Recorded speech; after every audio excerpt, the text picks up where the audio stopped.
mo ti elevate. Orí mi kò lè hibernate. Àwọn bá. Hello, ladies and gentlemen. Welcome to Two Brothers on YouTube. I'm one brother. And I'm the second brother. Welcome, everybody. Nice to see you again. All right. This is going to be part 2 of Time as Your Superpower. And Mr. Claire, do you have anything to say before I get started? Yes. Please. Time as your superpower. Superpower. Back to you, Mr. Phil. Thank you. Right. See, one of the things is that some people will be tempted to say, well, look, this is Nigeria. You don't know how bad things are.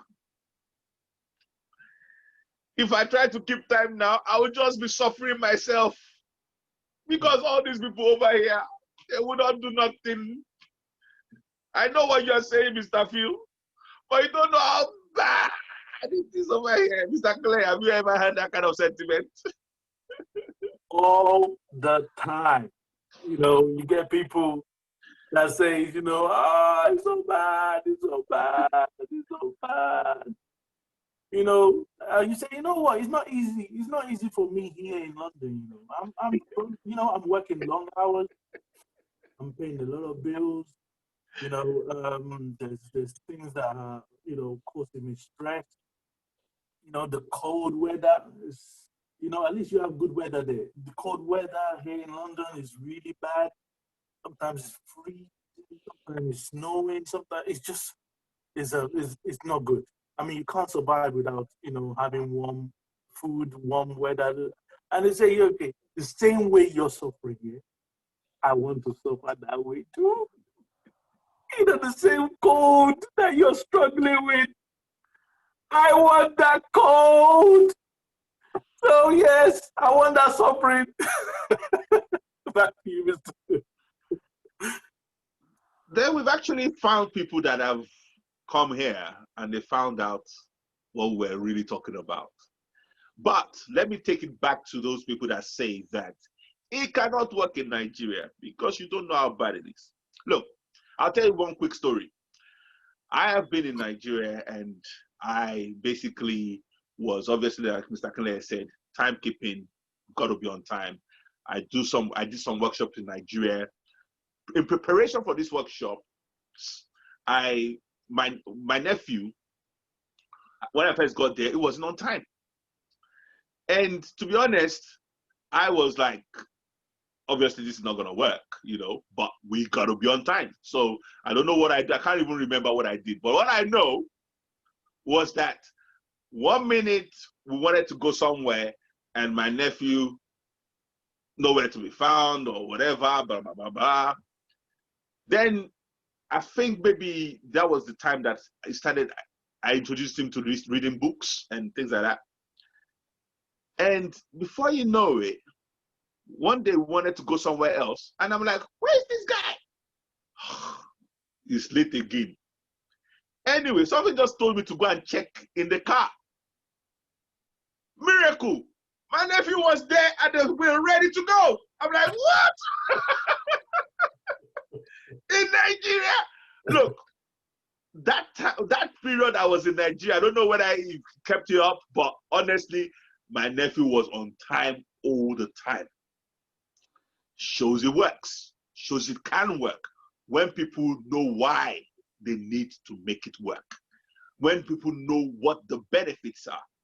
Now, look, I actually ended up benefiting in that journey because that time, so it became a culture that we had to be on time. And imagine Nigeria, sometimes there's no fuel, sometimes there's no this, there's no that. So you have to kind of like factor all that into your plans, and we still got to places on time. And even if we cannot get there on time, we basically, there were, okay, very quickly, if you can't get to a place on time, some people will say, okay, what happened? You cannot be on place on time where we said we're going to meet at 6, but things happened and whatever. Look, if you cannot be in the place on time, let them know 30 minutes before time. There's no use. You're meant to meet them at 6 o'clock. Now it's 6:15. Then you're saying, well, I'm going to be late. They already know you're late. Yep. The only time it works is 5:30. Call them that you're going to be late at 6. You know what that shows? It shows that you're already on your way. It shows that you are already making you were in the process of trying to make it on time. So for the people that will say, oh, but you can never always be on time, that's the rule. The rule is that if I'm going somewhere late, I'm gonna meet Mr. Clay, and because of something, maybe there's an accident on the road, I will call Mr. Clay immediately. And the time I call him better be before the time I was meant to be there. Because if I'm calling him time, I'm meant to be there at 6, then I'm calling him, oh, I'm gonna be late, and it's still gonna take me 30 minutes. He's just shown me up that I wasn't on time anyway. What do you think, Mr. Clay? Most definitely. That is so bang on, because, you know, especially if Mr. Kinley is already there waiting for you. So he's had to pay the price of making sure that he's got there before you. Now, so you know how serious you are about whatever you're meeting up for, you know, or even how serious you are as a person. So when you say, I want to be there somewhere, he knows whether to count on you or count you out. You know, because that same issue that you say is slowing you down, like an accident on the road, Mr. Kinley might actually have gone through that traffic himself. Thank you. And still got there on time. So what do you say to that? What do you say to that? He went through the same excuse and still got there on time. Wow, you know? So this is why it's your superpower. Because you activate it. You make sure that come rain, come shine, whatever happens, you get there on time. You make allowances. You check before time. You check your route. You check what could happen. You check the forecast. And you get there on time. Over to you, Mr. Phil. Honestly, and the beautiful thing about it is this, you see, respect. Actually, when I'm on time like that, it shows respect for myself first. Forget even the person that I'm going to meet. It shows that I actually have respect for myself first. That's why I'm on time. So the reason why so if you don't have respect for yourself, how can people have respect for you? Now, beyond that, let's go back to time. Quick story. I was going to tell you that story. So that period I was in Nigeria, my nephew, me and him were going places where the culture now is that we're on time. I was about to now come back to the UK. And this is where, you see, the habit comes into become a superpower because it saves you. It saved me. What happened? I was coming back to London. So I said, you know what? It's a habit. I always get to the airport on time. So let's get to the airport on time. I packed my stuff. Everything was packed. Everything was, you know, I knew where everything was. Because when you're not rushing, you tend not to forget things. When you rush, you tend to forget things. So I don't rush. So I had already even started packing like 2 days before. Put that one there, no, that one is there, blah, blah, blah. Anyway, cut long story short, I got to the airport about 3 or 4 hours early. My nephew was there, my sister was there, everybody was there. Mr. Phil's going back to London. Let's chill. We're already in the airport. We chatted. I checked in. There was still about 3 hours. After a while, I said to them, you know what? Let me go and sit in the lounge. You guys go home. Let's say a final goodbye. Let me just release you guys, you know. And so they went. As I was going through customs, Mr. Clay, guess what I realized? I was like, where's my laptop? What? You will say, what? My laptop was at home. And what happened was that as I was carrying it, then someone said, oh, they were going to help me carry it. Then I said hello to someone. Then we all sat down again, and that person just left it there. Everything was on this laptop. Everything, Mr. Kaleye. So I was like, okay. So one guy saw me, all panicked. One of the custom guys said, what's the thing? I said, I left my thingy. And you know, in Nigeria, they don't let you go back out of the airport. Yeah. So my nephew was going to the car. Anyway, so I sent the guy to my nephew to quickly go and tell my nephew that I've left my laptop at home.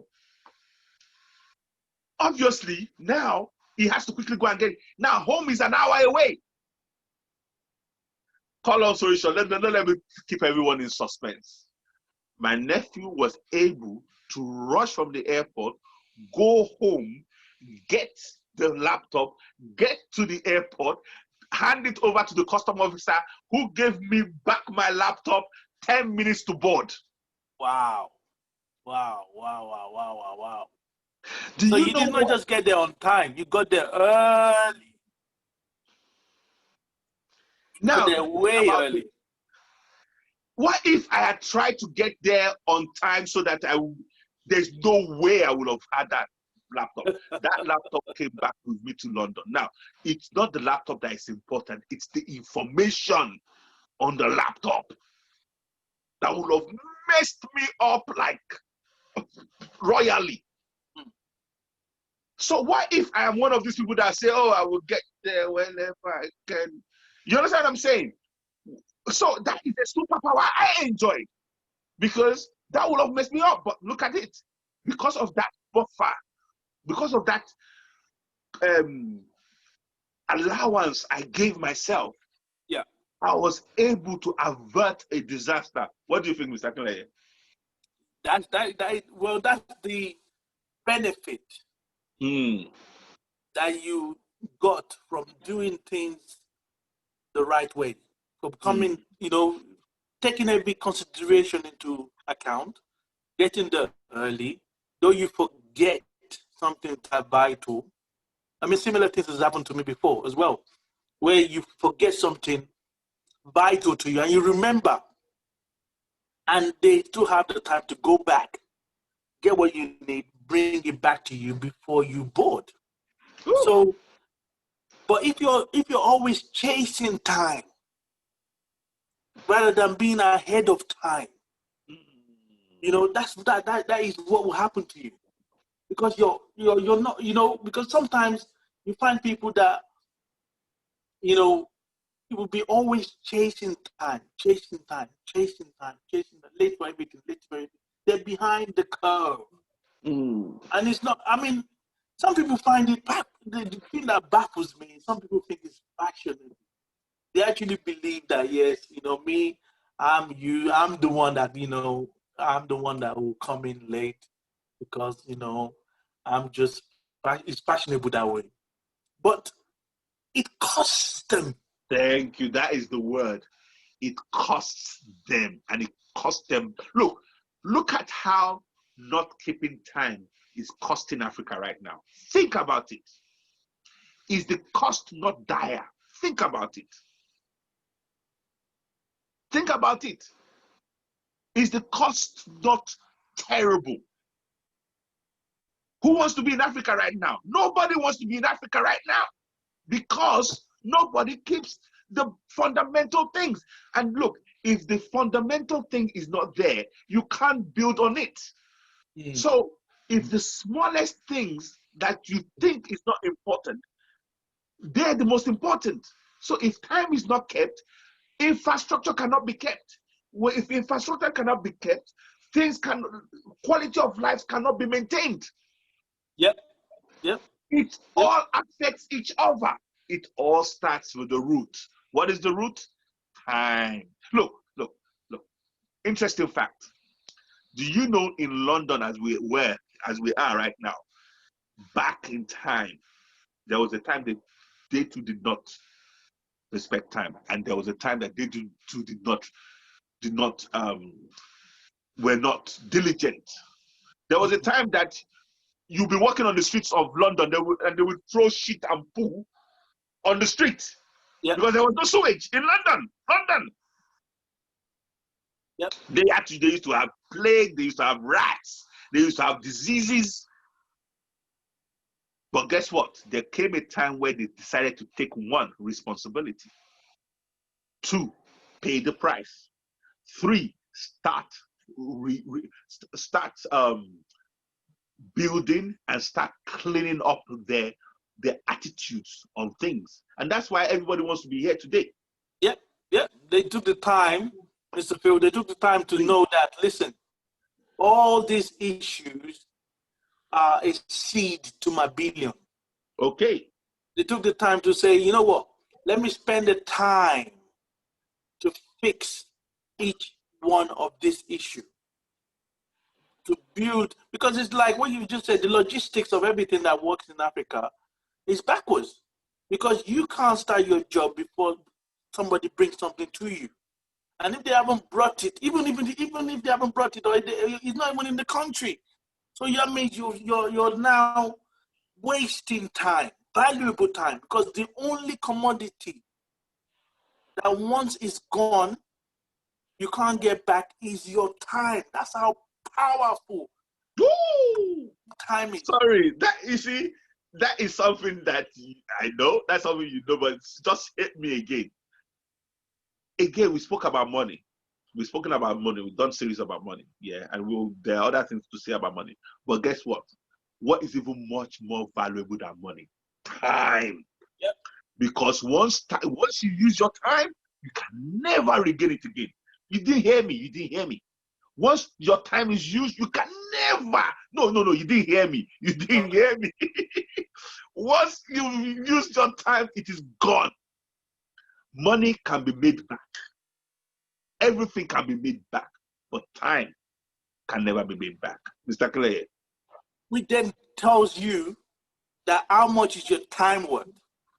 Now that you know that time and money is not a one-to-one relationship. No! So your time is more valuable. Please, Mr. Clay. So you have to really you have to have big value for your time. Say, listen, my time is precious to me. My time is valuable to me. Don't waste my time. So because you can waste money, you will get it back. Don't waste time because you can't get it back. You can always get money back, but once your time is gone, that's it. It's gone. Back to you, Mr. Phil. Mr. Clay, look, let's see how much time we've spent now. Okay, we're nearly, because we don't want to make this video too long, and but again, sometimes we might have to make these videos long because sometimes we need to get some points out, But with this, look, the only person that can change. So let's go back to the individual now. Look at yourself and say, I will decide to take my time seriously because it's the only commodity in my life that I can never get back. I must not waste my time anymore. And I must try to make sure that I don't waste other people's time. Okay? Now, in a place where you say other people will not do it, they will not listen to me, guess what? You do it for yourself. First and foremost, like Mr. Claire said earlier, you don't know who you're inspiring. Maybe from you will be a new crop of Nigerians, a new crop of Africans, a new crop. Look, we think that Africa is going to develop just magically. No. It is the new crop of Nigerians with new attitudes, new disciplines, new paying the price. Look, one of the things I said in the previous videos is that if you're hard on yourself, life will be easy on you. And if you're easy on yourself, life will be hard on you. Time is one of those things that you have to be hard on yourself. Like Mr. Clay said earlier on, when I said we'll get there early. What, we're gonna get there early? Yes, we're gonna get there early. That is me being hard on myself. And guess what? Because I'm hard on myself, life is gonna be it's easy on me. As a matter of fact, I could tell you other stories of how that has translated in my life, where I would do the hard things first. And because I've done the hard things first, the rest is easy peasy. You always said You always said it that whenever you come across anything, any challenge, always focus on the hard bits first. Find out what the hard bit is going to be. The minute you figure that out, the rest of it is easy peasy. Easy. You always said that. Yes, I've always said that. So you see, next video we're going to talk about the responsibility, of change, in relations to time. But let's end here and just say we hope that we've shown you that even in tough terrains, the key is you. You sort yourself out. Because once you sort yourself out and everybody knows you as a timekeeper, guess what? Then they will know that you are reliable. Guess what? People will come out of the woodworks and put important time-sensitive things in your hand that will be profitable for you. Because they know, look, in a place where nobody is keeping time, guess what? In a place where nobody is keeping time, and you are keeping time, you're already valuable immediately. That's it. Mr. Clay. That's it. You stand out. People know that, okay, listen, this guy is the one I'm going to listen to because he's the only serious one amongst all of us here. Because I know I'm not serious. I know you're not serious. But he is. He's always there on time. He will always deliver. Do you know, remember when I said it in the last video, just awakening this superpower in yourself. We're calling it a superpower because it is a superpower. Once you awaken it, guess what? You will immediately improve your life 20 to 40% quality of life. Your quality of life will improve by 20 to 40%. Now, once that happens, then look, we wouldn't even have to talk to you about, keeping time anymore. You will see the rewards by yourself. And then it's not about anything again. Then you will now join the world superpower. Mr. Claire. Yeah. Because once you start enjoying the reward, whatever you focus on, if you focus on anything, it will improve the quality of your life. You will have benefits from that thing. The minute you start focusing on time, start saying, okay, how is my 24 hours that I'm giving on the earth every day different to just Bezos, the richest man in the world? How does he spend his 24 hours compared to how do I spend my 24 hours? What is our difference? Because it's been obviously each time it's accumulative. But the minute you start saying, you know what, I'm going to start changing what I use my time for to be more in line with my goals and vision, to be in line more with what I need to do in my day, then you start seeing the accumulative effect, which is what Mr. Phil is saying there. The accumulative effect will start coming in. You start seeing, wow, this is all adding up. Because I did that last week, I'm able to do this week. Yeah. And I'm going to be able to do that next week. Yeah. Wow, this is all building up. My life is changing. Wow, my life is changing. Yeah. So let's end this video here now. Next one video, we're going to be really telling you, so that will be part 3. But we're going to be telling you practical ways to actually change your life just by changing what you do the day before and the day after, so that you start seeing time as a superpower. Mr. Claire, take us out. It's been a fantastic episode, Mr. Phil. I think this time as your superpower allows you to decide when to join the superpowers of this world. The choice is yours. So welcome. We're waiting for you. Back to you, Mr. Phil. like Mr. Clay just said, this is the passport. This is your passport to joining the superpowers of the world. There's no magic, there's no gimmick. See you when you decide to activate your superpower. God bless you.